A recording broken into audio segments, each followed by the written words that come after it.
In this video, we are going to be comparing fractions by finding a common denominator. The problem states rewrite 1/3 and 1/2 with common denominators. A common denominator means that two fractions have the same denominator.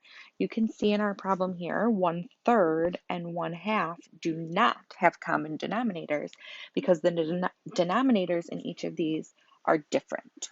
So we need to find a common denominator, which will help us be able to add or subtract fractions. So to find a common denominator, what we're going to do is we are going to multiply the top and bottom of each fraction by the denominator of the other fraction. For example, for 1/3, we are going to multiply the numerator and the denominator by the denominator from the other fraction, meaning we're going to take the 2 from our 1/2 and we're going to multiply that by the numerator and the denominator from 1/3. So we can see here 1 times 2 is 2, over 3 times 2 is 6. Now we're going to go over to our second fraction and we're going to multiply the numerator and denominator by the denominator 3 from our other fraction.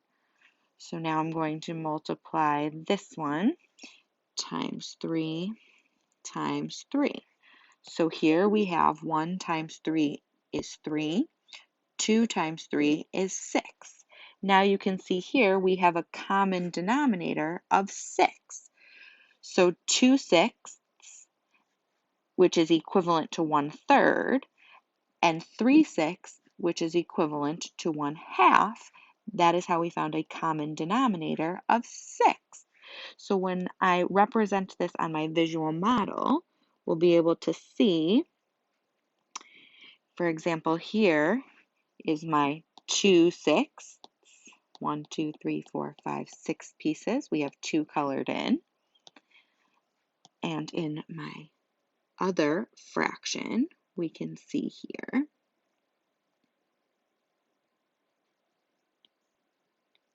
now we have 1, 2, 3, 4, 5, 6 pieces, and 1, 2, 3 are colored in.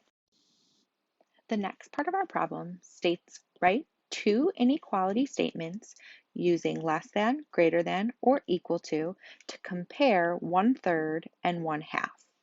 I can see now that I had converted my fractions into fractions with common denominators, it makes it really easy to compare and see that 2/6 is less than 3/6.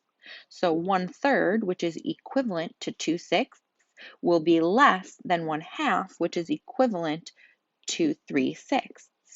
So my 1/3 is less than 1/2, and my 1/2 is greater than 1/3.